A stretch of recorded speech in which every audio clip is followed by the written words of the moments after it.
Баршаңызға сәлем. Бүгін сіздермен шайға тәтті дайындайтын боламыз. Өте оңай, тез дайындалатын тәтті. Егер де менің рецептерім сіздерге ұнап жатса, каналыма тіркеліп, коммент жазып, қоңыраушаны басуды ұмытпаңыздар. Бізге керек заттар: менде рахаттың печеньесі, сары май, сгущенка, жуылып алынған мейіз, сосын естіліктің какаосы керек.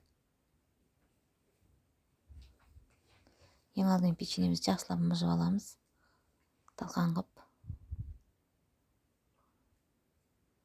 Сосын оған майымыз саламыз. Печеньені қолмен езсе де болады. Мен печеньем жұмсап болғанда қолмен ездім. Болмаса оқтаудың көмегімен пакетке салып мұжылауға болады. Осылай бәрін мейізді салып араластырып илеймін қолмен. Біркелкі масса болады осындай. Осындай шыны тыстың салып таптаймыз формаға келтіру үшін.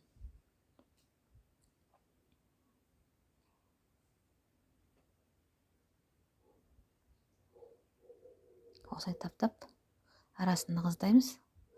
Сөйтіп холодильникке салқын жерге 1 сағатқа қойып, кейін төңкеріп түсіріп алуға болады.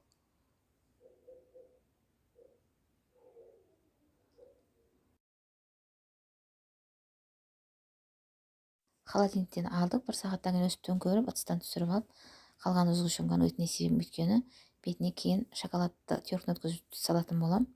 Қазір ішін кесіп көреміз. Өте жұмсақ, балдарға, үлкен кісілерге жегенге әдемі шайға.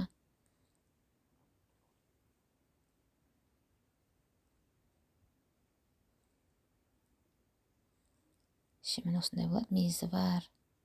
Какао балдарға ұнайды әсіресе. Шоколад себеміз қазір.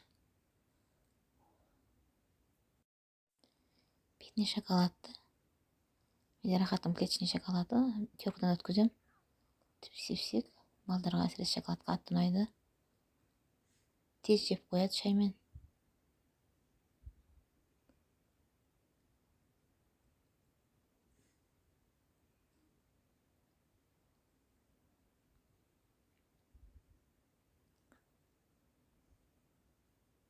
Міне шайға тәттіміз дайын болды.